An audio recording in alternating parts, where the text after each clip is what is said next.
Hola, hola. Bueno, bienvenidos al primer video aquí en el canal de InfoSisec. Mi nombre es Miguel Bustamante, nos acompaña Cristian Flores y Pablo González como entrevistados. La idea de estas entrevistas es conocer un poquito, ¿no?, expertos en el área de seguridad informática, nos cuenten sus experiencias, un poco de su historia, de cómo empezaron, cómo empezar en este mundo de la seguridad. Y eso, entonces Cristian está teniendo problemas con su cámara, pero igual se va a presentar para poder iniciar con el live. Cristian. Hola, como dice Miguel, estoy con un pequeño problema con la cámara, pero ahora me conecto.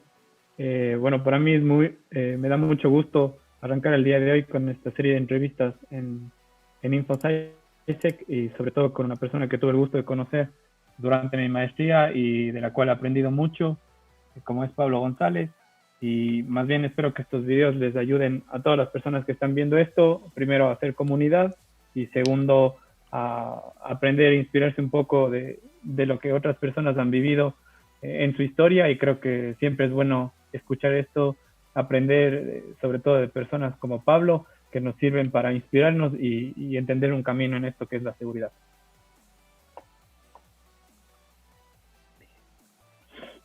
Ya, Bueno, sí. Bueno, un poquito del proyecto igual de InfoSice, que es este proyecto que tenemos con Cristian y con más personas como Paolo, que también nos está ayudando, Paolo Lara, que por ahí está saludando en el chat de YouTube. Nada, la idea es hacer comunidad, compartir temas técnicos de seguridad y eso. Entonces ahí vamos saliendo adelante, tenemos recién poquito tiempo, pero esperemos que vaya para más. Sin más, presentarlo a Pablo. Pablo, ingeniero informático, máster en seguridad informática, trabaja en Telefónica España, es responsable del equipo de ideas locas de Telefónica, MVP de Microsoft 2017-2020, ya son algunos años, ¿no, Pablo? Sí, algunos. Director del máster de seguridad de la Universidad Europea de Madrid, cofundador de Flu Project, autor de varios libros de la editorial CRX Work e investigador y conferencista, ¿no?, en temas de seguridad. Tuve el placer de conocerlo hace un par de años, al igual que Cristian, así que para los dos es un amigo también. Nada, le damos paso a Pablo para que se presente. Hola Pablo, ¿cómo Bueno, estás? primero, ¿qué tal?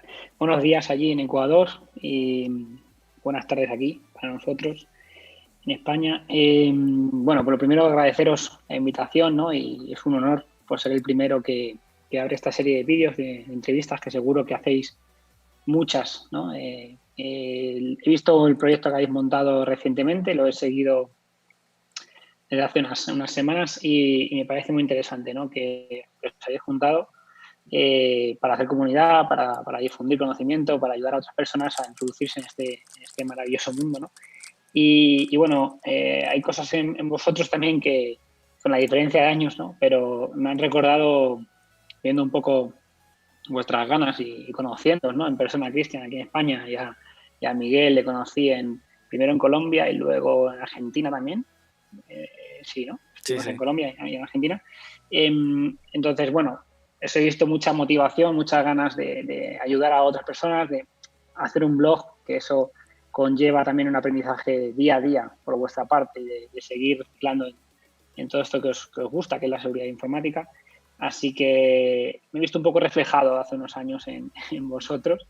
Así que me gusta mucho el proyecto que habéis lanzado y seguro que os va a ir muy bien con el proyecto. Gracias. Sí, sí, creo que esa es la idea, ¿no? Que igual el escribir el blog también nos conlleva investigación, nos hace aprender más sobre los temas. Y por mi parte, como le dije a Cristian al principio, la idea era devolverle un poquito a la comunidad lo que nosotros aprendimos de la misma, ¿no? Al fin y al cabo, al principio esto era un poquito, no era tan profesional como lo es ahora, no se profesionalizaba tanto y había que ser un poco autodidacta para hacer todos estos temas. Eh, ¿Algo que acotar, Cristian? ¿No? Sí. No, o sea, la realidad fue, creo que yo en un principio cuando conversé con Miguel, le decía que yo me había inspirado un poco en la historia de Flu, incluso le decía de las cosas que vi de ahí y lo que me gustaba. Yo tuve la suerte de escribir, bueno, hasta ahora, ya no tan seguido como antes, pero escribí de vez en cuando un artículo para Flu.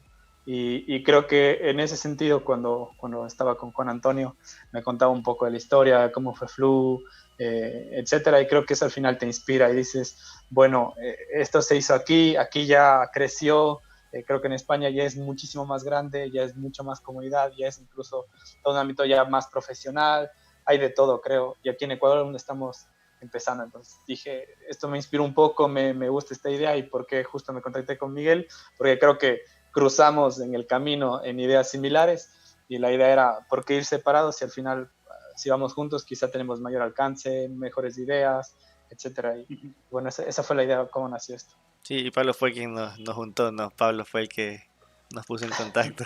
Porque yo no lo conocía, somos de ciudades diferentes con Cristian, pero bueno. Nada, vamos a empezar. Cuéntanos, Pablo, ¿cómo fue que empezaste en este mundo de la seguridad informática? Pues, bueno, me empezó a interesar hace muchos años, diría yo, quizá hace casi 2 décadas, bueno, casi 20 años, sí. Empezó cuando empecé a tener internet en casa, tendría igual 14 años o así, y empecé a interesarme por ese tipo de mundillo, ¿no? Y era otra época muy diferente. Hay una charla que luego os pasaré el enlace que cuenta un poco todo esto, ¿no? De cómo se empieza, el tema de la pasión por la informática, y luego cómo te empiezas a pensar en el hacking, en la seguridad y ese tipo de cosas. Entonces, bueno, yo empecé a interesarme por ello con 14 años o así. Era otra época.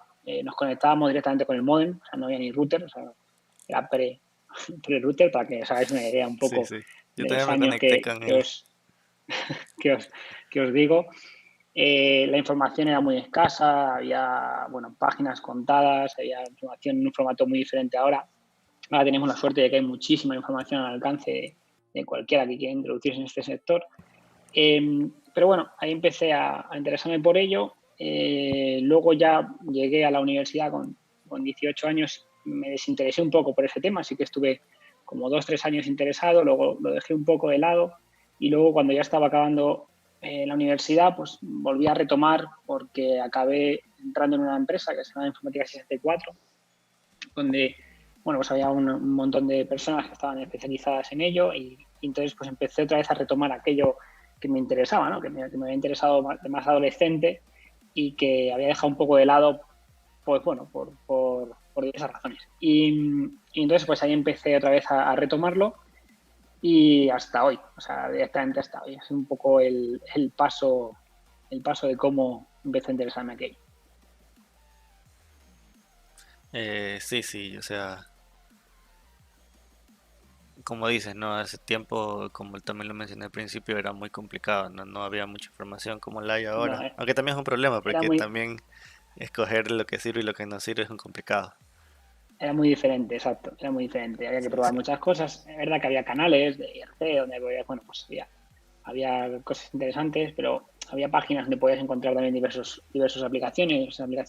Ya había en aquel entonces aplicaciones que te decían, ¿quieres saber quién te ha bloqueado en el Messenger? ¿No? Que era un poco el elemento social de la época. Yo Entonces también. había también este tipo de aplicaciones estafa, ¿no? Que que te Sí, intentaban sí, sí. engañar, ¿no? O mete aquí tu cuenta y te diremos quién, te encontraremos la cuenta de La cuenta y la criptomonedas. contraseña era.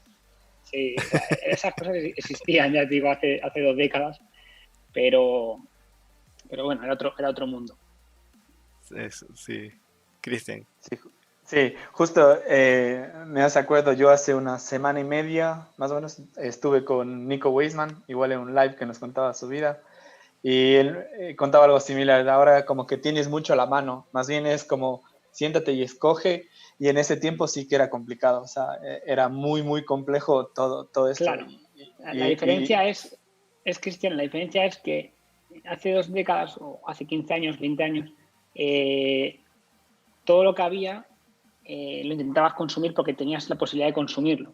Tenías que elegir bien, un poco también, pero podías consumirlo. Hoy en día no puedes consumir todo, tienes que elegir, ¿no? ¿Qué es lo que tienes que...? Porque hay tantas cosas hoy en día, tanta información, que bueno, no tienes tiempo para procesarlo todo.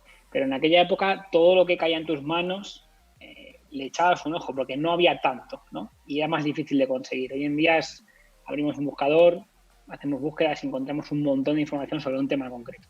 En aquella época era diferente, ¿no? Os hablo, os hablo de incluso año 99, año 2000, era muy diferente a como es ahora.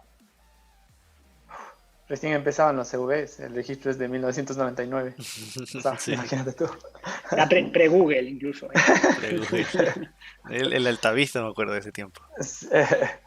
Sí, sí, yo creo que esa es la realidad y es una parte que tenemos, como dice Miguel, buena y mala. A mí me suele pasar, por ejemplo, con páginas como Kitploid, que publica un montón de herramientas hacking todo el tiempo. Incluso llego a decir, o sea, no me va a alcanzar el día para probar todas las herramientas que están aquí. O sea, que ya tienes que discernir un poquito más hacia dónde vas. Y creo que eso ha hecho también que el hecho de que la seguridad sea subdividido mucho más, creo. O sea, tienes ya áreas específicas de cada cosa. A lo mejor quizá antes no tenías, por ejemplo, móviles, no tenías IoT, no tenías ciertos sectores y era un poco quizá además más concreto. se empieza a ver en las universidades, ¿no? Por ejemplo, aquí en España empezamos a ver una tendencia a bajar un peldaño más, que es justo lo que tú decías, un peldaño más en lo que es la especialización dentro de la especialización, es decir, entendemos la seguridad de información como un sector especializado, pero la seguridad de información es algo muy amplio, ¿no? Que vosotros dos bien conocéis, es algo muy amplio que va desde cosas muy técnicas a cosas mucho menos técnicas, una gestión de riesgo, una normativa, cosas muy diferentes. Y entonces las universidades han empezado a bajar un peldañito más. Es decir, bueno, pues en vez de seguridad de información vamos a hacer maestrías, como decís allí, donde vamos a hablar de ciberseguridad concretamente.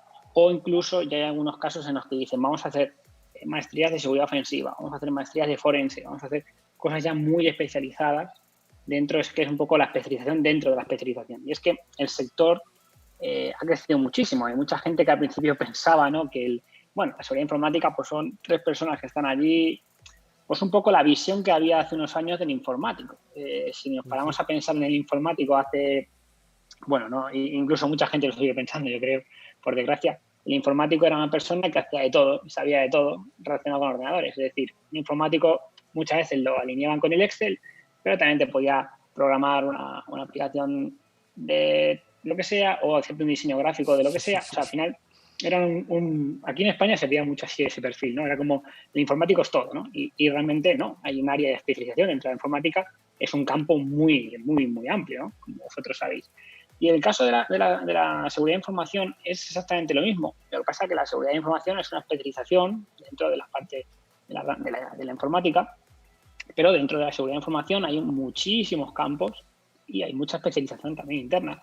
Y eso es algo que está haciendo que el sector que esté mejorando, que esté madurando. O sea, eso es importante. Entendamos que un perfil dentro de la seguridad de información puede estar especializado en muchas cosas, pero hay muchos campos. Se puede especializar en diversas cosas, pero no tiene por qué saber todo. Por ejemplo, un buen pentester no tiene por qué saber o hacer una buena gestión del riesgo o una buena evaluación del riesgo. No. Bueno, un análisis de riesgo es una cosa y un pentesting es otra. Entonces, es cierto que el conocimiento de ello, de ambas partes, es importante para entender cómo funciona todo, pero la especialización per se pues es así. Claro. Sí, sí. Sí, es verdad. Tienes mucha razón, creo que en ese sentido y es como dices, cada día está más subdivisión, más especialización y eso es lo que se ve. Y eso es madurez, ¿eh? Yo pienso que eso es la madurez del sector. Es decir, un sector va avanzando, va mejorando, va profesionalizándose aún más.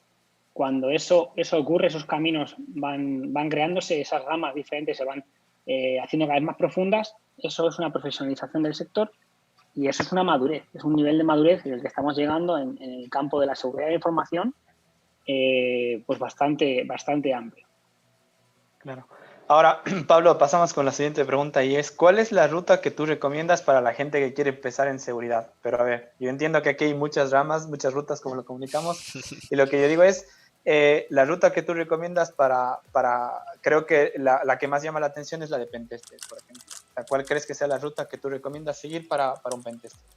Es compleja la pregunta porque yo la he respondido muchas veces, cada vez es más compleja porque siempre te quedas dando vueltas y pensando, bueno, también podría haber dicho esto así, podría haber dicho esto de otra manera, podría haber añadido esto. Y también es que hay un factor que es la edad, que nunca hablamos de la edad, ¿no? Yo os explico por qué. Cuando una persona es joven, está acabando sus estudios o independientemente del grado que sea, si es universitario, si es de módulo, no sé cómo se llama allí en Ecuador, a los que no van a la universidad, pero hacen después del instituto, hacen una especialización o no sé cómo se... Diplomado, tecnología. algo así. Sí, es como, en vez de ir a la universidad, pues hacen un tecnólogo. Van a otra escuela. Sí, sí. Lo que pasa es que aquí la tecnología está un poco... O sea, no está bien vista, por así decirlo. Todos quieren ser ingenieros. Como un segundo nivel. Se ve como un segundo nivel, pero sí. ya sabéis también que en el campo de la seguridad, o de la ciberseguridad o de la seguridad informática, hay muchísima gente que, aunque no ha ido a la universidad, son gente con mucho valor, ¿no? Que tienen muchísimo conocimiento y que pueden enseñar muchísimo y que son muy profesionales, ¿no? Que no hayan ido a la universidad. Es verdad que la universidad te da unas herramientas mentales, una forma de trabajar, te ayuda a planificar, te ayuda a estructurar un poco el pensamiento, a profundizar luego donde quieres ir, pero no tenemos que tampoco hacer ese feo a la gente que no ha ido a la universidad, porque al final son gente que también aportan y que pueden incluso tener mucho más conocimiento que gente que está en la universidad. Sí, pero para responderte, Cristian, la pregunta era compleja porque yo digo, me he metido el concepto de la edad y es que no es lo mismo cuando uno quiere entrar y tiene 22 años o 25 años, ¿no? O acaba de salir de la universidad o está recién licenciado, que cuando pues quiere cambiar, ¿no? Y, por ejemplo, imaginaos un caso de una persona con 40, con 45 años que quiere cambiar y quiere meterse en la seguridad, ¿no? No es lo mismo, no podemos tampoco mentir, no es lo mismo una persona que quiere entrar con 25 que otro que quiere entrar con 25. Se pueden conseguir en ambos casos. Yo he estado en universidades donde hemos tenido casos de los que os digo, de 40, 45, y gente que venía pues del mundo de la administración de sistemas o gente que venía de programación de toda la vida y querían meterse en el ámbito de la seguridad porque era su pasión, ¿no? Y lo habían visto como un hobby, pero ahora veían que podían hacer sus estudios en ciberseguridad y meterse en ello. Y hemos tenido casos de éxito de gente que al final lo ha perseguido. Por supuesto, no se les puede tampoco engañar. Es más complejo que una persona que tiene 25 entrar en esto. Sí, pero bueno, también tienen sus puntos fuertes, ¿no? Tienen sus conocimientos, tienen sus bases en otros campos que al final la ciberseguridad se apoya sobre ellos, como son los sistemas, las redes, la programación. Y bueno, yo siempre diferencio un poco lo de la edad, ¿vale? En función de qué edad tienes, pues hay que seguir unos caminos o intentar unas cosas u otras. Al final, en ambos casos se van a tener que pelear y aprender, ¿no? Eso es lo más importante. Pero por poner un camino, si alguien quiere dedicarse al pentesting, por ejemplo, pues es lo primero, tú tienes que moverte por sí solo, ¿no? Que es lo que decía un poco antes, lo que decía antes Miguel, ¿no? Pues lo primero es tendrás que aprender, ser autodidacta, tendrás que estar pegándote con blogs, leyéndote blogs continuamente, cada día salen cosas nuevas, tienes que practicar, tienes que montarte tus laboratorios, tienes que poner en práctica lo que estás aprendiendo, leerte libros, hay multitud de cursos de introducción o MOOCs también que incluso son gratuitos, o sea, consume recursos, ¿no? De los que tienes en Internet. Aprende un poco de todo, intenta entender o construirte mentalmente lo que es esto de la seguridad de información, que son muchísimas cosas. Intenta construirte tu mapa y a partir de ahí decide un poco lo que más te gusta, ¿no? Decir, bueno, pues ahora me gusta el forense, pues vamos a por el forense. El forense tiene muchas ramas, ¿no? Pero vamos a por el forense. Entonces te puedes especializar luego con cursos privados o puedes incluso ya optar, bueno, pues me puedo hacer un máster o me puedo hacer un título propio en una universidad donde me formen de forma práctica. Siempre hay que buscar, eso es importante, que sea práctico, porque al final esto de la seguridad de información no hay otra forma que, sobre todo la parte más técnica, no hay otra forma que aprender practicando. Y bueno, pues eso es un poco los caminos, ¿no? Tú, si quieres dedicarte a pentesting, pues al final tendrás que conocer primero un poco todo lo que hay y luego pues hay un montón de capacitaciones donde podéis empezar a aprender. Una cosa que preguntan mucho son las certificaciones, ¿no? ¿Me hago certificaciones? Pues, hombre, ahí ya cada uno tiene que decidir. Por ejemplo, hay veces que se puede decir, bueno, tú puedes, si eres una persona joven, puedes entrar en una empresa con un perfil junior, se llama, y te pueden ellos certificar o te pueden proporcionar las certificaciones para luego entrar en proyectos. Es una buena opción también porque al final te plantean una carrera profesional con ellos y puedes optar a estar con ellos. Porque la certificación al final es para ti, ¿no?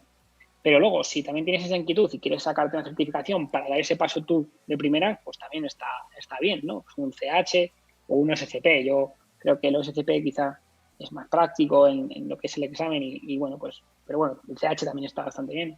Hay diversas certificaciones que también pueden ayudarte a ello. Y sobre todo, también, Cristian, el tema del entrenamiento, ¿no? En el pentesting, como en muchos campos, todo es entrenamiento. Es decir, y hoy en día es más fácil que nunca entrenar porque tenemos muchos recursos en Internet, como por ejemplo Boom Hub o por ejemplo Hack the Box. O sea, hay un montón de sitios donde tenéis plataformas, donde también están los Pentester Academy, también están por ahí.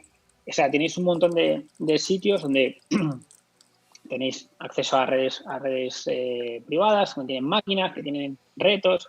Eso es un entrenamiento constante de nosotros, ¿no? Entonces, en esto el pentesting también, pues, aunque no estés trabajando de ello, pero si quieres trabajar de ello, tienes que estar también tú por tu cuenta aprendiendo y poniéndote a prueba, ¿no? Porque al final también es una skill y una forma de que en el momento que tú llegues a la entrevista digas, bueno, pues yo no tengo experiencia, ¿vale? Pero he practicado en esto y mira, en el ranking de Hack the Box estoy y tal, por ejemplo, ¿no? Pues es una forma también, una carta de presentación para hacerte notar.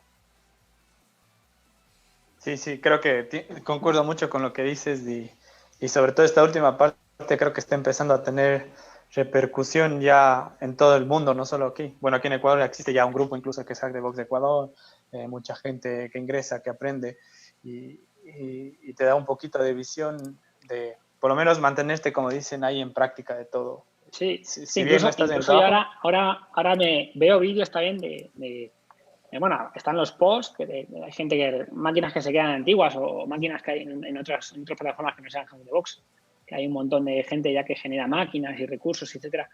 Y yo veo artículos de gente cómo resuelve los retos y tal, los write-up, un poco de toda la vida.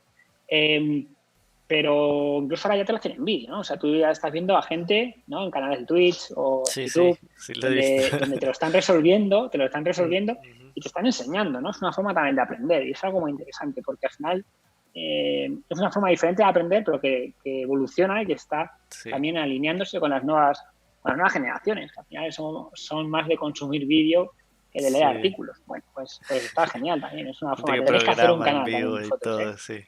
He visto que Paolo creo que hacía resuelve más. Paolo hace tiene que hacer un canal. Es el Hack the Box, el que escribe los artículos de Hack the Box. Pero sí, Paolo justo está conectado ahorita, por ahí debe estar escuchándonos. Sí, él nos ayuda, todos los viernes saca la serie de Gride Ups. Él estaba usándolo para entrenar para el SCP, entonces ahí estaba dándole duro a las máquinas de Hack the Box. Sí, creo que tienes mucha razón y bueno, aquí te interrumpo, Miguel. Sí. Creo que a nivel de eso tienes mucha razón. Creo que somos ahora, bueno, tal vez yo no sé si entro aún en esa generación, pero espero que sí, quiero sentirme joven aún, la mentira, es de que son consumir más video que leer, o sea, creo que es sobre todo la nueva generación ya es video, video, video, y es porque, por ejemplo, TikTok tiene su éxito, etcétera, y este modelo que dices, justo yo creo que el mayor referente que se tenía hasta hace poco a nivel inglés, creo que era IPPC, que tiene un montón de seguidores, un montón de videos. Y luego vimos ya a nivel español, porque al final sabes que no todo el mundo está con el inglés bien, y el inglés técnico sobre todo, porque luego empieza con sus conceptos de técnicos de hacking en inglés y las personas se pierden y a lo mejor no entienden. Entonces luego conozco uno, creo que es de República Dominicana, que es Jorge Ureña, y uno en España, que es Savitar, que creo que es Sí. exacto, son como que, creo yo personalmente, además para mí son los tres más reconocidos, digamos así, cada uno tiene lo suyo. A mí personalmente me gusta más Savitar, creo que tiene incluso no solo cosas de Hack the Box, sino un día se levanta y hace un video sobre cómo, por ejemplo, cómo mantener tu parro todo es a punto para un pentesting, y te enseña tips y todo eso. Y creo que al final todos esos tips que te enseña incluso te ahorran tiempo, te ahorran muchísimas cosas que él está hablando, cómo saltarse captchas, que si bien no está en Hack the Box, pero al menos te ayuda a tener una visión. Creo que en eso concuerdo y es muy bueno ese tipo de cosas.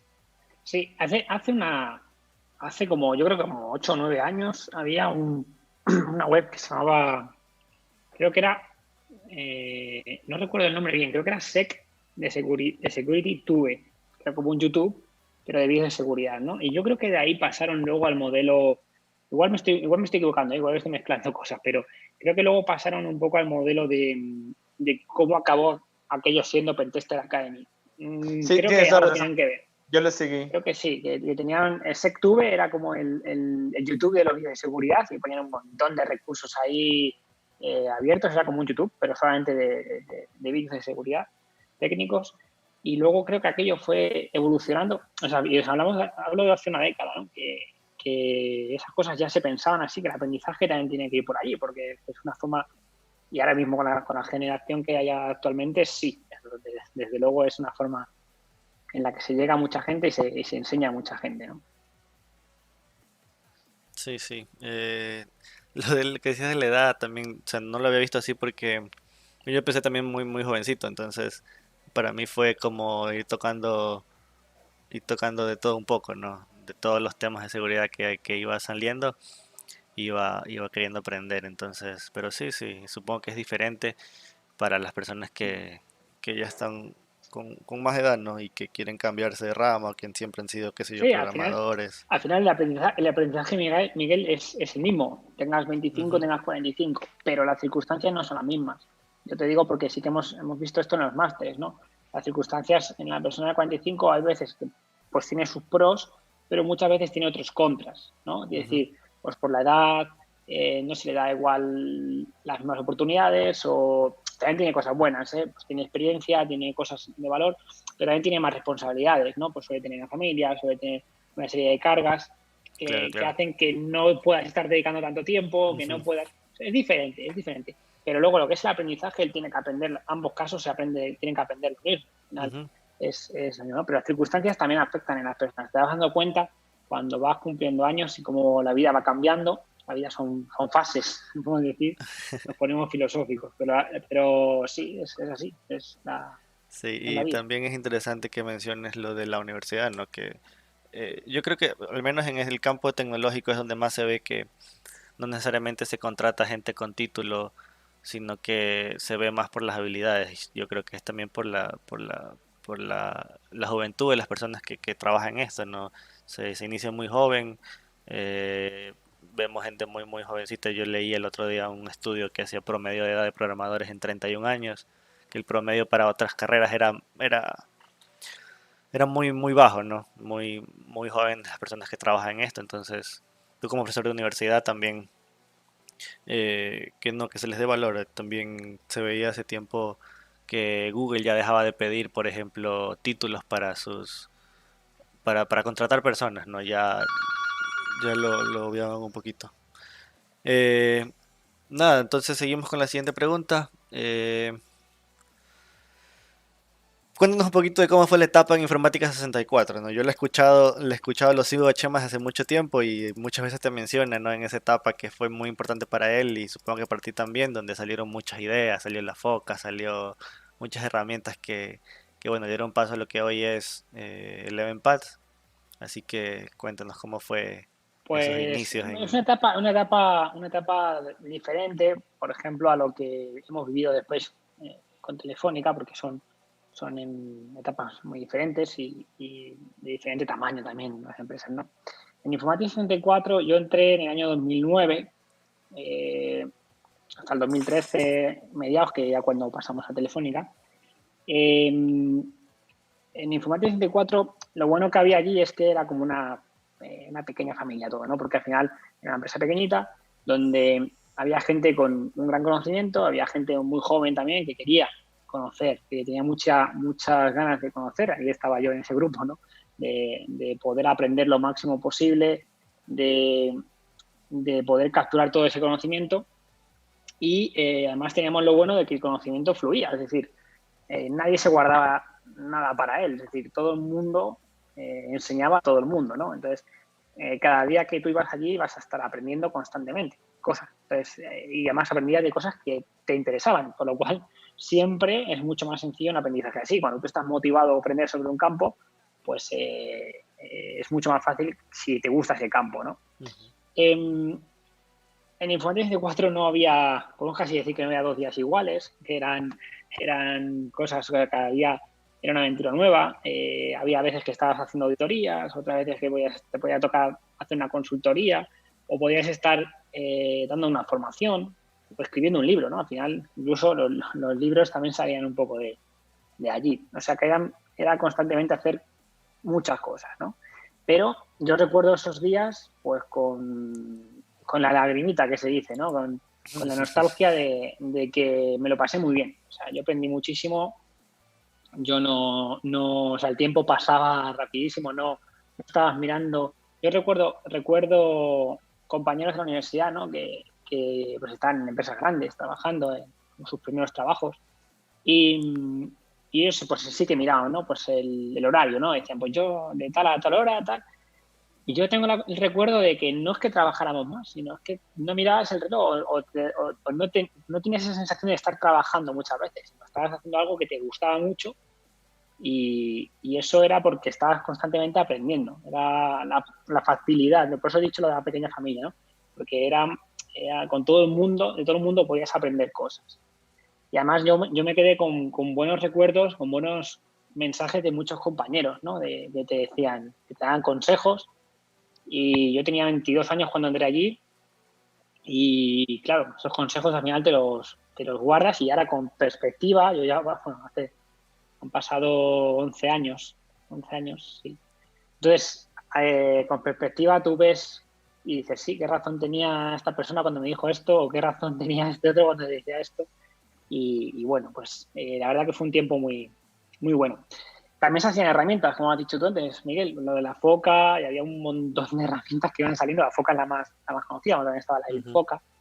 Pero bueno, había el Metasil, o sea, había diferentes proyectos que luego fueron los pilares, ¿no? Los comienzos de Eleven Paths en Telefónica. Cuando llegamos allí, pues teníamos una serie de herramientas que luego ya, pues bueno, se fueron evolucionando en otros proyectos más grandes. Sí, sí, sin duda, cuando uno hace lo que le gusta, a mí me pasa igual, que llego al trabajo y no me tienen que votar prácticamente de ahí. Y les digo, yo le haría gratis, pero eso no saben ellos, así que me pagan igual. Sí. Espero que no vean esto. No, eso tampoco. No, no, sí, es que, no, sí, a mí me gusta mucho y prácticamente lo que hago todo el día en el trabajo, llego a la casa y lo sigo haciendo, así que son etapas diferentes, pues no tengo responsabilidades tanto todavía, pero sí, es prácticamente lo mismo. Cuando se lo disfruta y se aprende, ¿no? Yo creo que igual como en todo, ¿no? Pero en el campo de la seguridad, yo como programador, siempre el hecho de compartir ideas, compartir recursos, es bueno estar en un ambiente así y creo que te ayuda bastante a avanzar, ¿no? A aprender y a seguir en lo que haces. Cristian. Sí, además. Yo con eso. Sí. No, Cristian, sí. No, sigue, sí, no pasa nada. No, lo que te decía que además es que como decía antes, que la vida tiene sus fases, también te das cuenta cuando eres joven, cuando tenía 22, 23 años, yo, claro, veía a aquella gente, aquellos compañeros, ¿no? Que tenían un nivel, algunos muy alto, y yo quería ser un poco, ¿no? Como ellos, yo quiero tener el nivel de ellos, yo quería. Y a veces te das cuenta también de que tienes que ir paso a paso, ¿no? En la vida. Es decir, tú llegas nuevo, es verdad que a mí me pasó, esto lo he contado en otras ocasiones, ¿no? De que bueno, yo acabé la universidad, me dieron un premio y tal, porque me fue bien en la carrera, la verdad. Y me dieron un premio y tal, ¿no? Entonces, pues vas ahí un poco diciendo, oh, pues he sido el premiado de la carrera y tal. Sí. Y luego llegaba allí y decía, pero yo no tengo ni idea. Esta gente sabe muchísimo, muchísimo más que yo.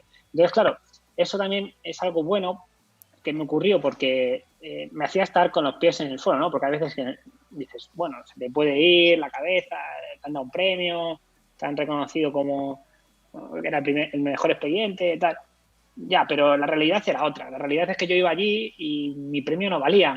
Lo que valía allí era el conocimiento que tenía la gente. Y había gente, había compañeros míos que no tenían ni carrera, tenían algunos formación en módulo, algunos ni siquiera ni carrera. Y tenían mayor conocimiento, ¿no? La experiencia, los años, todo el conocimiento que habían ido adquiriendo. Entonces, eso me sirvió también para entender que hay que ir paso a paso, ¿no? Que esto es una carrera de esfuerzo, ¿no? Y eso es muy importante, la carrera del esfuerzo. No podemos pretender en un año saberlo todo, no va a ser posible. Hay cosas, hay experiencias que tienes que ir adquiriendo con el trabajo, hay cosas que tienen que ir surgiendo de forma natural y tú tienes que ser constante y tener la motivación y el esfuerzo, ¿no? La pasión por esto y el esfuerzo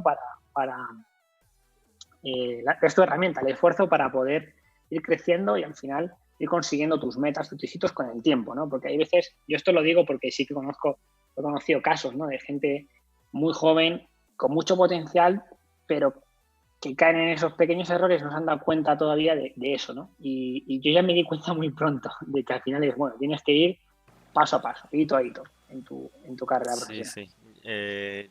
Cuando yo llegué también a donde trabajo, yo ya llegaba, ya habiéndome presentado en conferencias en otros países y así, entonces también me pasó un poco igual de llegar y ver que la experiencia que tiene la gente que ya trabaja ahí por años, o sea, no tiene ni punto de comparación, saben muchas cosas que yo las había leído, pero nunca las había puesto en práctica, entonces sí, sí, te ayuda Sí. muchísimo y tienes toda la razón, estoy muy de acuerdo en lo que dices en ese sentido.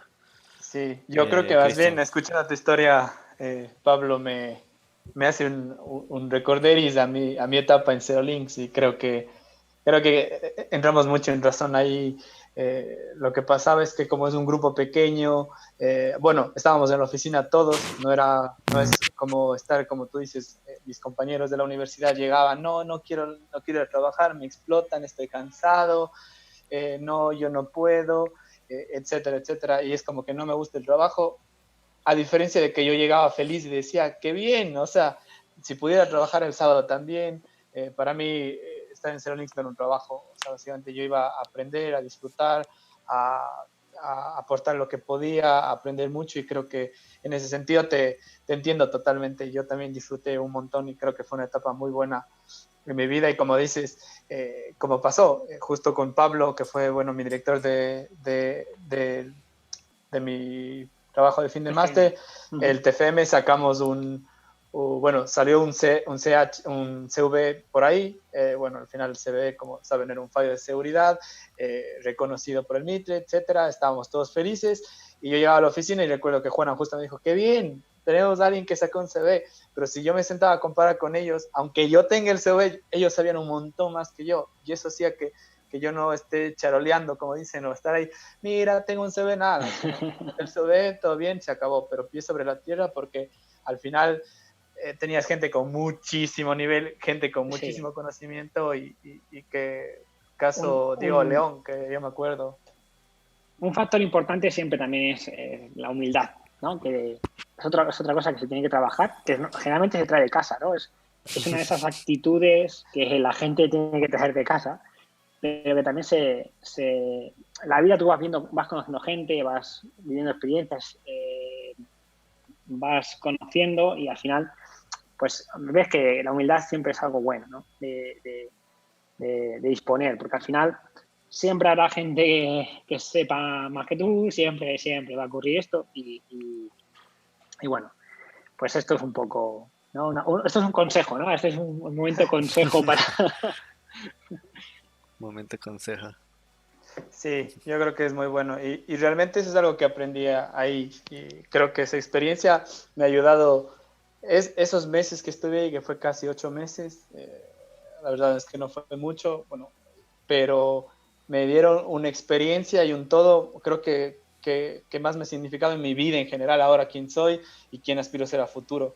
Como dices tú, la humildad era algo como Diego, en mi caso yo siempre recuerdo que Diego sabía un montón y yo decía, ¿por qué? Yo quiero saber como él, yo quiero ser como él, yo quiero aprender como él. Si él decía algo, yo iba, estudiaba, al siguiente día llegaba y le decía esto porque ya estudié, etcétera. Porque al final yo siempre le decía cuando conversaba con mis amigos de aquí en Ecuador, yo decía aquí en la oficina y en España en general hay un nivel altísimo y a mí me encanta estar abajo, porque el momento en que yo crea que estoy arriba, se acabó. Porque voy a creerme más cuando en realidad no soy, cuando etcétera. Yo quiero seguir aquí abajo, un poquito más abajo de ellos, porque eso te motiva a que estés con la gana de estudiar, de seguir para tratar de estar al nivel de ellos. Y al final todas esas personas, como dices, nadie se guardó nada, todos te contaban todo. Si bien a lo mejor estaban haciendo algo después del almuerzo o algo. Y como dices, mi horario era de 9 a 4, ese era mi horario establecido, por decirlo así, pero yo me quedaba hasta las 6 7 si podía, hasta que básicamente nos voten. A mí, recuerdo, Juana ya me decía, ya puedes irte a la casa si quieres. Y era como, no, no te preocupes, estoy feliz aquí. No pasa nada. Sí, muy, No, muy buena. eso que dices es muy interesante, ¿no? Porque, bueno, yo he conocido muchos compañeros de universidad, que es un poco lo que tú dices, ¿no? El trabajo que hacían es, no mostraban esa pasión que tú mostras, ¿no? Cuando hablas de tu experiencia pasada, no se refleja esa pasión. Y, hombre, haber vivido eso, en el futuro no sabemos, ¿no? No sabes muy bien lo que puede pasar en unos años, donde puedes acabar trabajando, etcétera. Pero tener esa pasión, esa motivación de día a día, levantarte y querer ir a trabajar y querer ir a hacer cosas nuevas y todo eso, realmente es un privilegio del cual no nos damos cuenta hasta que no lo tienes, ¿no? Cuando no lo tienes, solamente lo echarás de menos, lo que dicen siempre, ¿no? De que uno no echa de menos una cosa hasta que la pierde. Pues esto es un poco igual. Y esa motivación por ir a trabajar, eso realmente es algo muy, muy, muy valioso, ¿no? Que es también un poco calidad de vida. Eso hace que tu calidad de vida también mejore, ¿no? El concepto de calidad de vida, no sé si allí sí, lo tratáis en el trabajo, pues cuando alguien tiene un trabajo cerca de casa o puede comer en casa o bueno, pues otro tipo de cosas que mejoran, ¿no?, su calidad de vida, pues también eso de la motivación en el día a día de querer ir a trabajar, porque hay mucha gente, o sea, nos tenemos que parar a pensar que hay mucha gente que no quiere, o sea, que no le gusta su trabajo y tiene que trabajar, ¿no? Sí. Y Conozco son mucha muchos gente años, así, además, sí, que es mucha gente. y entonces te sientes un poco más privilegiado, porque al final te sientes privilegiado, porque al final si tú haces cosas que te gustan y cubren tus necesidades para poder vivir y todo esto, pues hombre, es una cosa que es verdad que si miramos a otras personas o en otros sectores no lo ves. Entonces, bueno, son cosas que también tenemos que tener en cuenta y valorar. Sí, sí, totalmente de acuerdo. Creo que pocos somos los suertudos que tenemos esa suerte Bueno, de llegar un día. Te paso con la siguiente sí. pregunta, Pablo, que tiene que ver un poco con esto, y es ¿cómo fue el cambio a una multinacional como Telefónica? Sabes que aquí, antes de que nos respondas, Pablo, quiero hacer también la acotación de que este cambio también tú pasas a ser como, entraste directamente a ser, a dirigir el departamento de ideas locas, ¿verdad? No, bueno, realmente yo entré en Telefónica en 2013 y entré como responsable de un proyecto que se llama FAST, ¿vale? Que es Ok. un servicio que hay en ElevenPad. Hay un producto que hay en ElevenPad y yo entré para generar, que es una evolución de la foca, ¿vale? Podemos verlo como una evolución de la foca, como hace muchísimas cosas más realmente. Pero bueno, yo empecé como jefe de proyecto en ese proyecto. Luego estuve un tiempo llevando una gestión horizontal de proyectos ahí en ElevenPad. Y luego en el año 2016, en enero de 2016, ahí ya pasé al departamento de ideas locas, que no tenía nombre al principio. Estuvimos como casi 2 años sin nombre. Hasta el año 2018 creo que no hubo un nombre oficial como departamento, pero bueno, luego sí, y realmente es en 2016 cuando se crea ese departamento. Y ahí ya trabajamos en temas de preinnovación y luego cuento un poco. Y el paso a Telefónica, bueno, es un cambio gigante, ¿no? Porque éramos una empresa pequeñita, donde al final del todo éramos 22 personas. Pasamos a una empresa donde pues, son cientos de miles, ¿no? Las personas empleadas que hay en el mundo.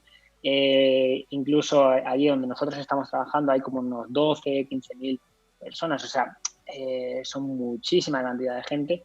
Entonces todo era grandioso, ¿no? Todo es todo grande. Realmente ahora lo ves tiempo después y dices, bueno, no es tan grande, ¿no? Pero porque ya te has acostumbrado, ¿no? Te has acostumbrado. Pero al principio sí, el cambio es muy grande. La verdad que yo recuerdo esos primeros días también con gran cariño, porque recuerdo que al principio llegábamos y no sabíamos ni qué teníamos que hacer, era como todo un poco como que nos habían cambiado todo de repente, ¿no? Lo que hacíamos en el día a día y no teníamos muy claro qué teníamos que hacer y poco a poco pues se fue construyendo Elevenpads, ¿no? Y luego con los años pues se ha generado un referente como marca de ciberseguridad. Pero sí, los primeros días fueron muy, muy, muy interesantes porque no sabíamos muy bien qué íbamos a hacer, qué teníamos que hacer. Éramos los 20-22 del principio, luego se fue añadiendo rápidamente gente nueva al proyecto, a Elevenpads y fuimos creciendo hasta hoy. Bueno, yo en 2016 pasé a Ideas Locas, pero bueno, Elevenpads, como habéis visto y conocéis, pues Sí, se ha sí. convertido en una marca referente. Una unidad de negocio ahí en Telefónica. Ahí igual, a mí lo que me pasa es que, o sea, a mí me gusta mucho la parte técnica, ¿no? Entonces yo quisiera seguir muchos años más simplemente en la parte técnica. ¿Cómo es cambiarse? Porque seguramente tú hacías todo, desde programar, investigar en Informática 64 a dirigir en Telefónica, ¿no? ¿Cómo fue el cambio que sentiste o que Bueno, tuviste? la parte de gestión siempre, en Informática 64 los últimos meses también me tocó gestionar, hacer un poco de todo. Porque en Informática 64, como habéis visto, hacíamos de todo. Ujú. Y en Telefónica sí que me tocó desde el principio más la parte de gestión. Por suerte, como tenía un poco de experiencia de anterior, pues bueno, el cambio no fue un cambio tan grande. Entonces, lo que sí que decidí por mi cuenta es seguir entrenando, por así decirlo, es decir, seguir estando al día con lo que salía en la parte más técnica, yo por mi cuenta montarme mis laboratorios y probar todo lo que yo podía ver. El escribir libros también me permitía hacer ese entrenamiento porque tenía que seguir un poco al día y entonces pues un poco, eso fue un poco la manera en la que yo pude también compaginar, ¿no? Es decir, no tienes por qué abandonar la parte técnica. Luego, con la llegada de Ideas Locas, en 2016, ahí sí que ya empecé de nuevo a tocar mucho más la parte técnica, ¿no? Es cierto que el equipo ha ido creciendo y hay momentos en los que, de nuevo, pues somos 8 personas ahora mismo. Entonces, claro, ya no, cuando empezamos éramos 1 y luego 2. Entonces, claro, pues en ese equipo hay también una parte de gestión importante que hay que cubrir, ¿no? Pero de nuevo, como me ocurrió con FAST, pues yo mantengo el entrenamiento y sí que sigo haciendo bastantes cosas técnicas. Ujú. Cristian. Listo. Bueno, pues buena esa pequeña aclaración.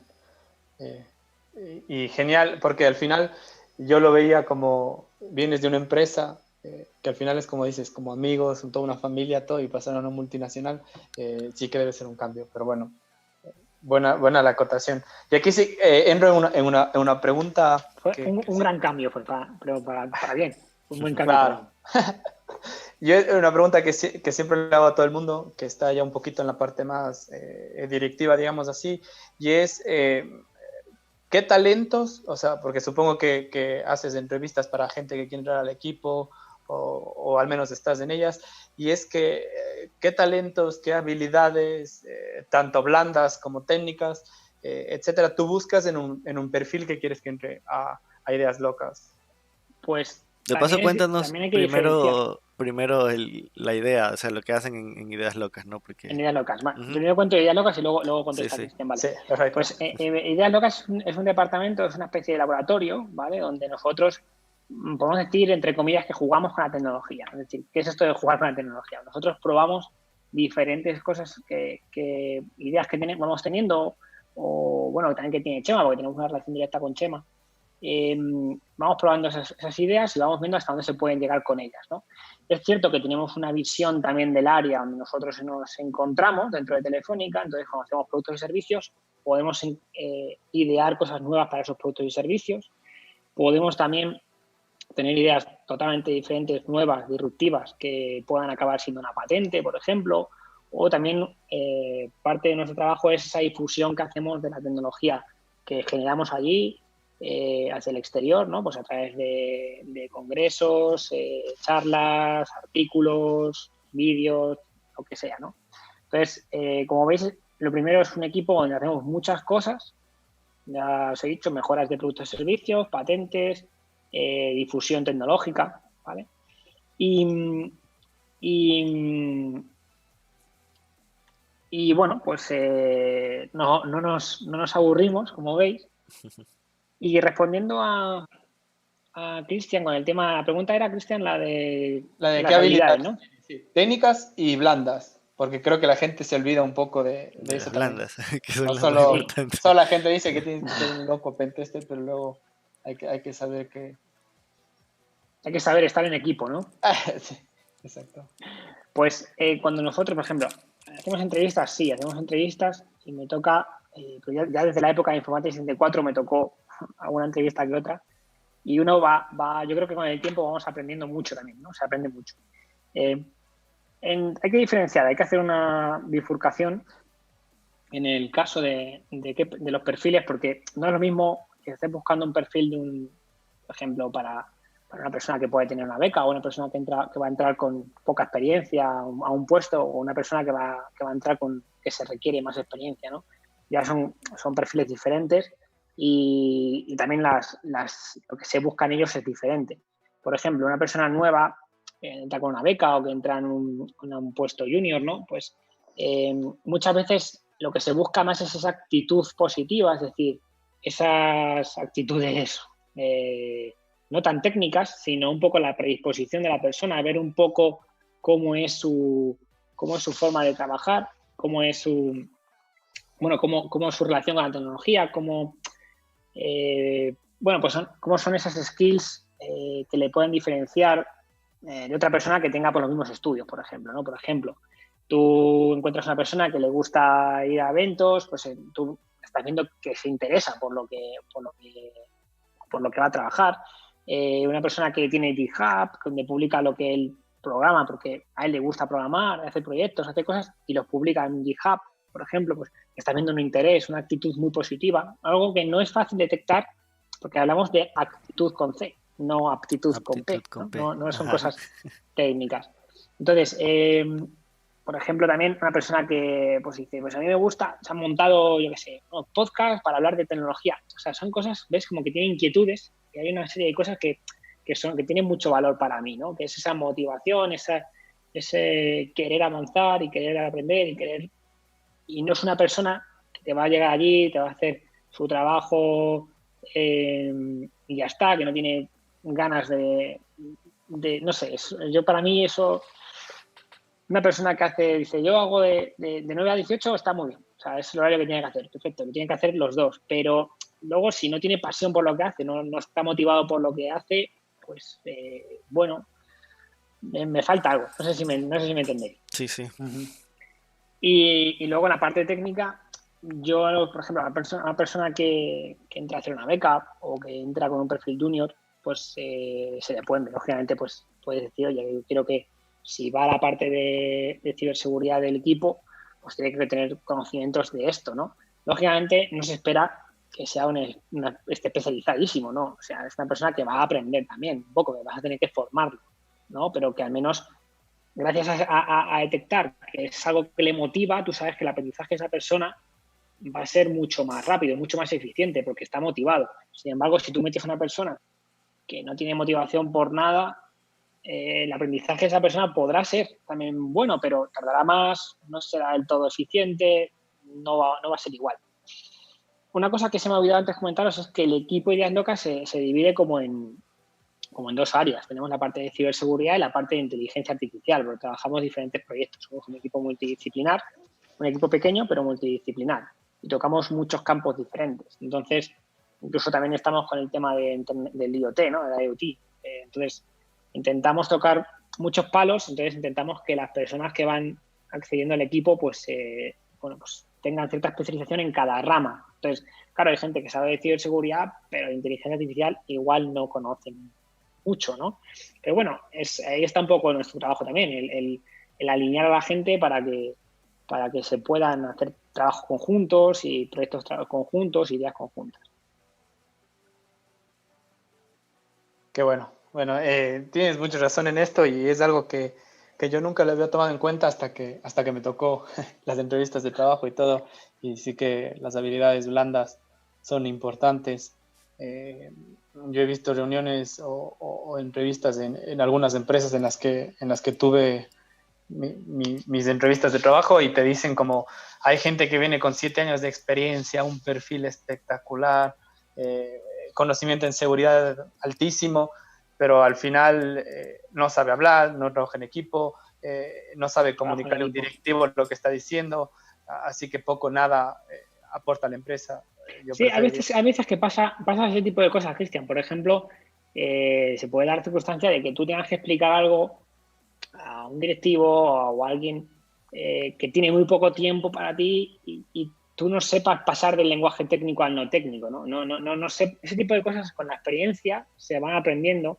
Sabes cuándo tienes que hablar un lenguaje, cuándo tienes que hablar otro lenguaje, con quién sí, con quién no.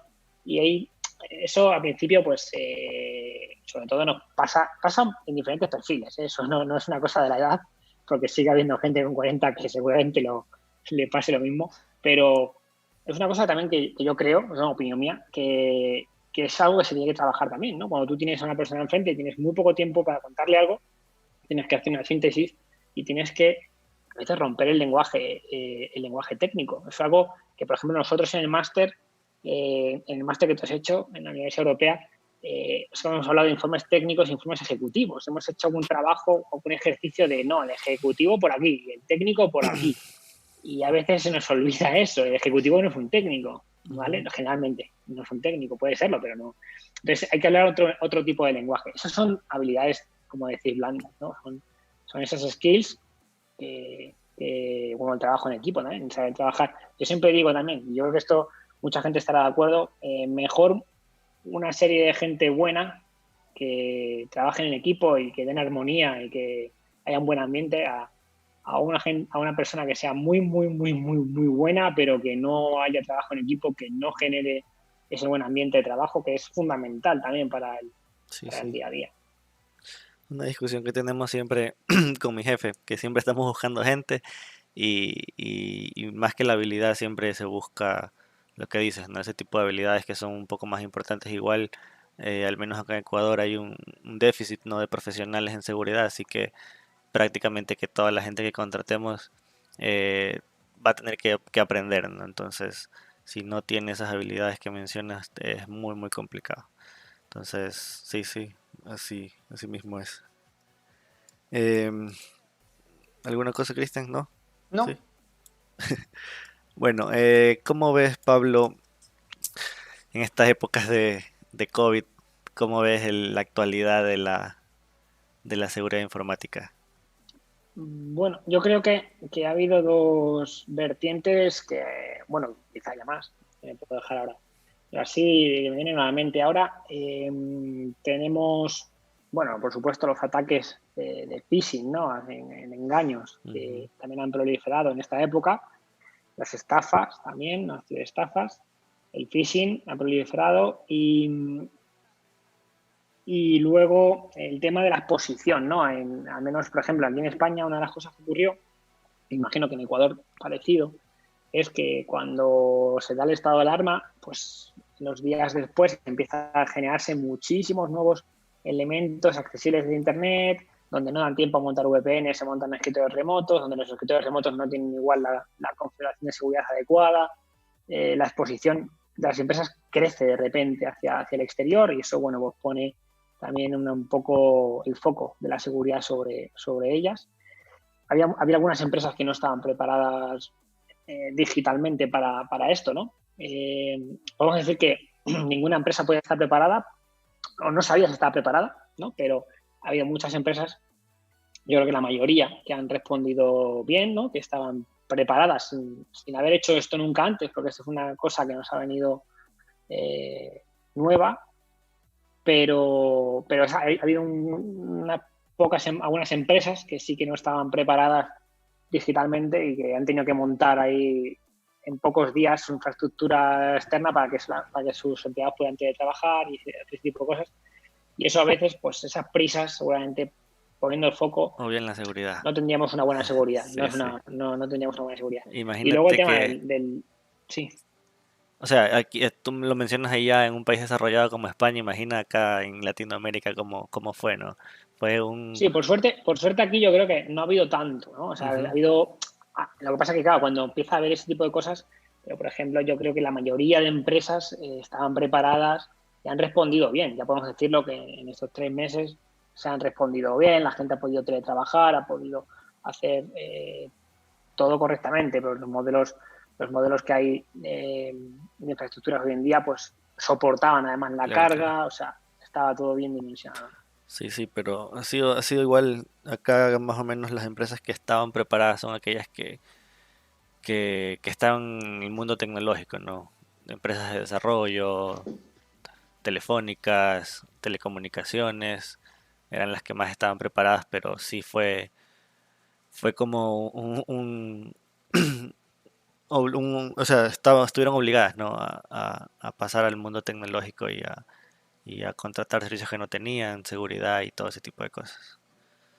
Claro, claro. Creo que más bien siempre esa seguridad en el camino obligada, siempre igual no suele ser muy buena. Es lo que pasó con Zoom, creo yo, que cuando empezó todo esto, todos nos vamos a Zoom, las escuelas por Zoom, universidades por Zoom, y luego empezaban los problemas, los fallos, etcétera. Y era porque lo intentabas hacer en el camino, en vez de sentarte y decir, a ver, ¿cómo se hace esto de seguridad? ¿Cómo se configura bien? Porque Zoom al final, caso Zoom puntual, tenía un montón de configuraciones de seguridad, pero ninguna por defecto activada. Ahora ya es que Zoom te viene por defecto, que te avisa si la comunicación está cifrada o no, que tiene no sé qué, pero en principio no, y es lo que pasó. Pero bueno, lo que suele pasar. Pablo, ahora con esto, ya que tocamos este tema, una pregunta más es, ¿cómo ves el futuro del sector de la ciberseguridad? Bueno, a ver, depende, ¿no? Es una pregunta bien compleja porque cómo se ve, tenemos que fijarnos un poco en una serie de puntos donde poner la opinión, pero si lo vemos así un poco en general, primero en las necesidades, ¿no? En los próximos años se necesitará gente especializada, pues no sabemos, ¿no? Pero entendemos que sí, porque el mercado en los últimos años ha ido hacia allá y entonces cada vez hay mayor presencia en Internet, las empresas cada vez hacen mayor actividad de negocio en Internet, en la sociedad se está moviendo una sociedad digital. La transformación digital no solamente son las empresas, también la sociedad se transforma digitalmente. Entonces, al final la ciberseguridad es un vertical, ¿no? Y es una necesidad para que una empresa pueda ejercer su actividad de negocio, tiene que sentir seguridad para hacerlo en el mundo digital, al igual que la sociedad para poder operar o para poder convivir digitalmente necesita también esa seguridad. Por lo cual, la especialización y el perfil de ciberseguridad en los próximos años es muy relevante, es muy importante. Y yo creo que se quedará ahí siempre, porque además surgen nuevos paradigmas dentro del mundo digital y todo necesita de la ciberseguridad. Yo por eso digo que es un vertical. Por ejemplo, ahora con la industria 4.0, de nuevo la industria 4.0, la ciberseguridad es necesario. En Internet de las Cosas se ha demostrado que sin seguridad no hay Internet de las Cosas. Entonces, si lo hay, no genera mucha confianza, ¿no?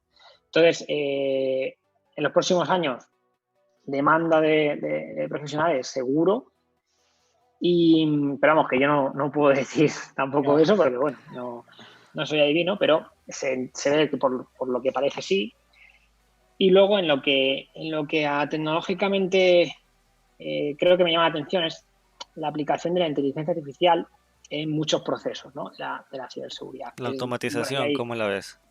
sí, por ejemplo, en el caso de los antivirus, ¿no? O la detección de malware, o detección de anomalías, o la detección de amenazas, pues la inteligencia artificial tiene un papel importante, ¿no? Por ejemplo, nosotros hemos estado con un proyecto que era un poco la generación de deepfakes, que era pues, la generación de vídeos que parece que estás viendo a la persona, que te está hablando la persona que tú crees, y realmente está generado por ordenador, está generado por una inteligencia artificial que ha aprendido a hablar como una persona o que ha aprendido a mostrarte a esa persona, ¿no? Y lo está haciendo un algoritmo. Eso en el ámbito de, por ejemplo, el phishing o el impacto contra la reputación o la marca de una organización o de un directivo o de un Estado o de un político, ahí hay amenaza, ¿no? Y ahí estamos viendo cómo la inteligencia artificial está ayudando en esa amenaza. Pero la inteligencia artificial también es capaz de detectarte, ¿no? Podemos enseñar podemos generar un modelo donde podamos detectar que un vídeo pues, no es real, sino que ha sido generado por una IA, por ejemplo, ¿no? Entonces, o que un audio ha sido generado por una IA y no es tu voz realmente. Bueno, pues ahí tienes también medidas de protección basándote en inteligencia artificial. Cobra un papel importante, ¿vale? La IA, en la ciberseguridad, la IA va a llegar a muchos sectores, ya está en muchos sectores, pero va a evolucionar y va a cambiar, yo creo, va a ser uno de los elementos que va a hacer cambiar más esa transformación digital que hablo de la sociedad. Y en la parte de ciberseguridad yo creo que también, ¿vale? Que va a ayudarnos.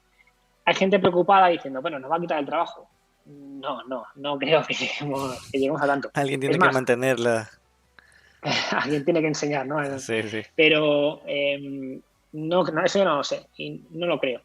Pero como ocurre siempre, o sea, tenemos una tendencia, y esto creo que es ya más una opinión de nuevo, ¿eh?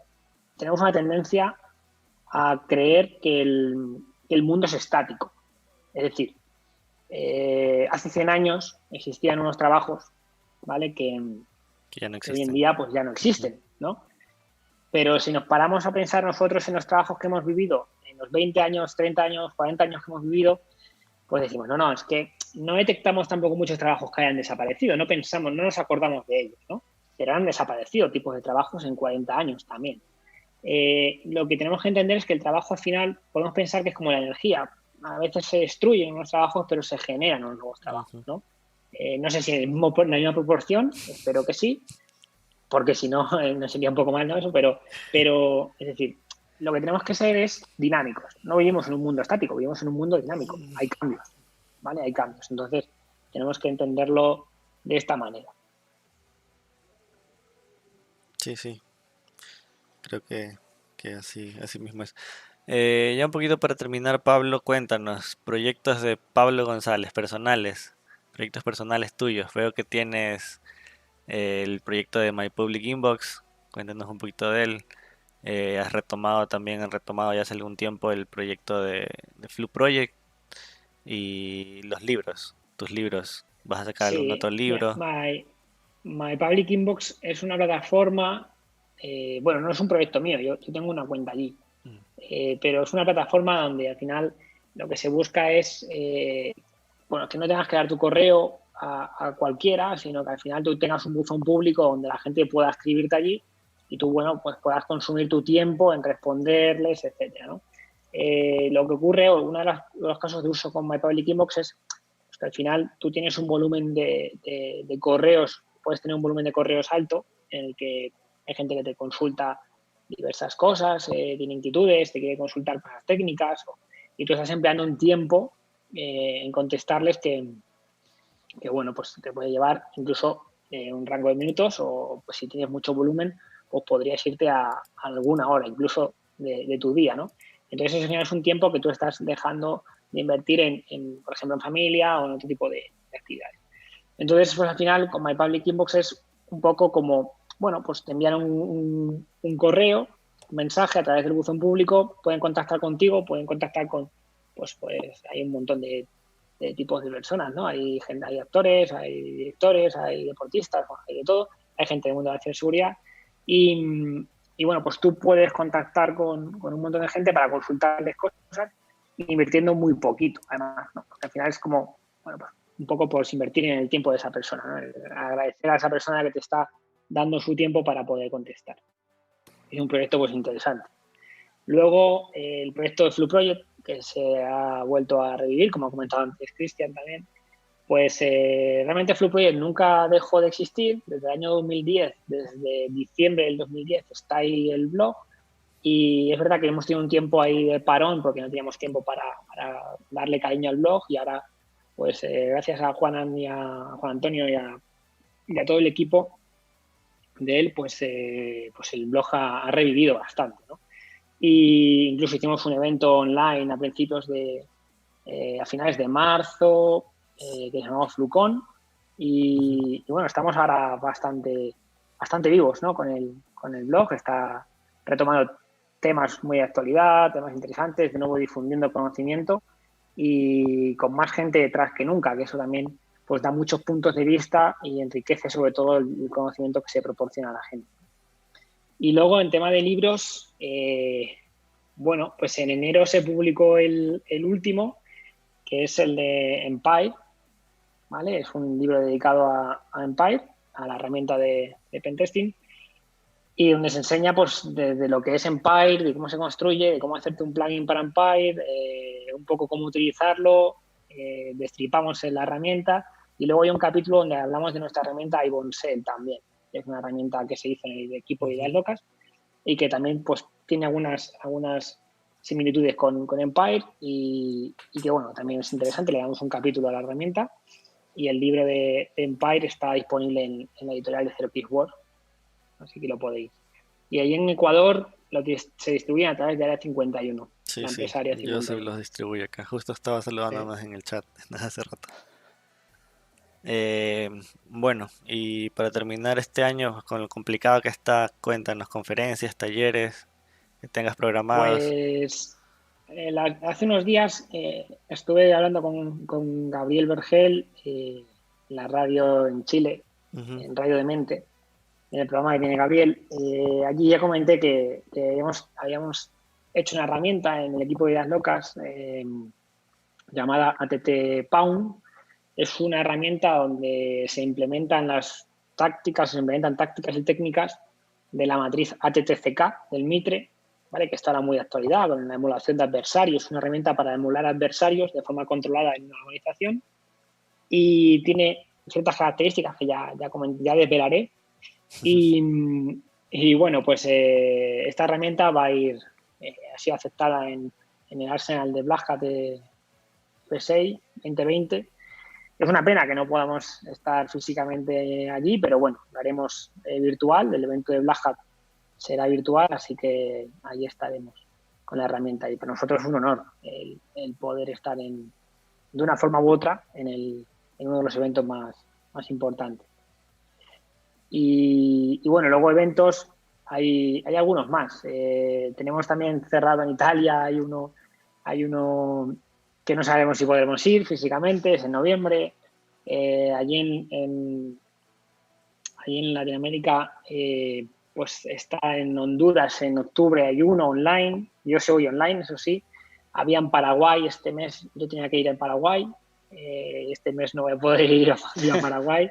Se aplazará el Hack Day, el evento Hack Day Paraguay. En Panamá hay uno para julio, ¿vale? De la comunidad Dojo, que saludamos desde aquí, a gente de Dojo. Y bueno, alguna cosa más que me dejo seguro, ¿vale? De eventos. En España también hay algunos, pero bueno, veremos los que se puedan hacer físicamente, pues ojalá podamos hacer algunos. Y los que se tengan que hacer online, pues bueno, pues lo tendremos que hacer así por motivos sanitarios. Listo, Pablo. Sí. Quedaremos atentos a esos eventos. Creo Sigue, que la Cristian, situación sigue. es complicada de todos. Yo nada más, antes de cerrar esto, te tengo una pregunta que siempre quiero una visión de personas técnicas de la seguridad, y es, en Ecuador hace pocos días se envió un documento en el que se pedía asesoría a una universidad sobre la implementación del voto electrónico. Y ojo, algo aquí que era inviolable, que el sistema sea inviolable. O sea, era una parte del documento que se enviaba que está público, que es un tweet público de de la persona que está encargada en el sistema de votación. Y yo a la pregunta que voy es, ¿qué opinas tú del voto electrónico en general, pero con una visión seguridad, netamente? Bueno, es el futuro. Entiendo lo que es el futuro. Lo que pasa que tenemos que tener la experiencia como sociedad primero. Antes de pensar en lo técnico, primero tenemos que pensar en la sociedad, ¿no? Y es un momento en el que la sociedad está en una transformación digital importante, pero está en ello, está en ese proceso de transformación, ¿no? Es verdad que, por ejemplo, aquí en España la administración electrónica existe hace muchos años y podemos hacer casi, yo creo que todo lo podemos hacer electrónicamente con la administración, con el Estado, pero tenemos que entender que la sociedad no somos solamente la gente técnica o del mundo de la ciberseguridad o los informáticos. No, la sociedad es mucho más, ¿no? Es muchísima gente que tenemos que acercarle la tecnología de forma lo más segura posible para poder llegar a ese momento en el que tengamos un voto electrónico. Por supuesto es el futuro, es decir, no sé si presente, pero futuro sí, y lo que pasa es que tenemos que esperar al momento adecuado para que la sociedad esté preparada como sociedad. ¿Vale? Entonces, llegado a ese punto, es algo que empezaremos a ver, seguramente, ¿no? El voto electrónico. Es cierto que hay riesgos, siempre va a haber riesgos. El sistema inviolable, pues seguramente no sean, nunca lo serán, pero bueno, tenemos que entender que esos riesgos también existen muchas mitigaciones, muchos controles y tendremos que llegar a ese momento. Ese momento tendrá que llegar en algún momento. Y bueno, no mucho más. Bueno, sí, esa era nada más querer una visión de a todas las personas con las que converso en este tema seguridad, siempre le pregunto También te digo que en el modelo de votación o recuento de votos tal y como es, cada país seguramente tenga una forma de hacerlo, pero también habría que ver, ¿no? Porque a ver la seguridad exactamente, la seguridad del sistema actual, tal como funciona, pues también puede tener sus carencias. O sea, que siempre va a haber riesgos. O sea, siempre hay la duda siempre puede estar ahí, porque al final la seguridad 100%, ya sea en el mundo nuestro o ya sea en el mundo físico o donde sea, no existe. O sea, la seguridad 100% no va a existir, no existe, ¿no? Tú puedes dotar a de una seguridad muy alta a un proceso, pero 100% Siempre hay nunca el vas a riesgo tenerlo igual. ni en el mundo digital ni en el En mundo el físico. físico. Claro. Sí, es como pasaba, por ejemplo, en Estados Unidos en las votaciones con el problema de la calibración de las pantallas, que la gente decía, estoy aplastando a este candidato, pero me sale el de abajo y era por la calibración de las pantallas, más no por un tema del sistema. Pero bueno. Yo creo que eso sería todo, Pablo. Muchas gracias por acompañarnos. Más que entrevista, creo que ha sido conversación igual, un poco de todos, nos aportamos a los diferentes temas. Te agradecemos, les agradecemos a la gente que se ha conectado, han sido poquitos, pero bueno, ha sido nuestro primer video, igual vamos a ir mejorando en muchos aspectos. Esperamos seguir adelante con el canal y con el blog. Y nada, Cristian. Sí, bueno, de mi parte, muchas gracias, Pablo, por acompañarnos aquí en esta nueva aventura, en esta nueva idea y lo nuevo que tenemos aquí. Y bueno, gracias a vosotros y espero que sigáis, que aunque se hayan conectado pocos y aunque tengáis pocos followers al principio, eso con el trabajo y el esfuerzo eso va a ir creciendo y vuestra difusión y con vuestras ganas seguro que bueno, vais creciendo rápidamente. Así que no lo dejéis, seguir con vuestro esfuerzo y con vuestra pasión por ello. Así que gracias por invitarme, por ser el primero, por pensar en mí. Sí, Y espero que vengan muchos más de estos. gracias, Pablo. Muchas gracias, Pablo. Y gracias a todas las personas que se conectaron el día de hoy para esto. Gracias.